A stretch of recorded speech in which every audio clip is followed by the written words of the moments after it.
Good morning అండి. డబ్బులు ఎవరికి ఊరికే రావు కదా. పొద్దున్నే ఈ కుర్తాని రిపేర్ చేద్దాము, ప్యాచ్ వర్క్ చేద్దామని చూస్తున్నాను. అసలు ఎందుకు చేయాల్సి వస్తుందంటే నాది బేసిక్గా ఎస్ సైజ్ అని కరెక్ట్గా సరిపోయింది. బట్ 2021లో వెయిట్ లాస్ అవ్వడం వల్ల 5 kgs లాస్ అవ్వడం వల్ల ఎక్సెస్కి వచ్చేసాను. అంటే ఎస్ కూడా నాకు చాలా లూజ్ అయిపోతున్నాయి డ్రెస్సులు. సో అందుకని ఎక్సెస్ ఆర్డర్ చేస్తూ వచ్చాను. బట్ లాస్ట్ ఇయర్ ఏం చేశానంటే ఫస్ట్ ఎస్సే ఆర్డర్ చేశాను. దీన్ని కొంచెం వెయిట్ వచ్చానులే అనేసి, బట్ వద్దులే ఎక్సెస్ సరిపోయిద్దేమన్న భ్రమలో మళ్ళీ ఎక్సెస్ పెట్టాను. ఈ డ్రెస్ కొన్నాక ఇంకొంచెం వచ్చి ఇంకా అది కూడా పట్టట్లేదు అనమాట. నా వెయిట్ నేను బ్యాక్ అయ్యాను మళ్ళా కూడా. సో ఇది పట్టట్లేదు కదా అని పడేయలేను, ఎందుకంటే డబ్బులు ఎవరికి ఊరికే రావు కదా. 900 పెట్టుకున్న 3 సార్లు వేసానేమో.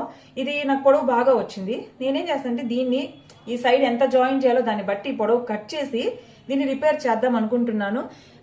కొన్ని కుదురుతాయి. ఇప్పుడు నాకేంది ఈ క్లాత్ ఎక్స్ట్రా ఉంది కాబట్టి దీన్ని రిపేర్ చేయగలను.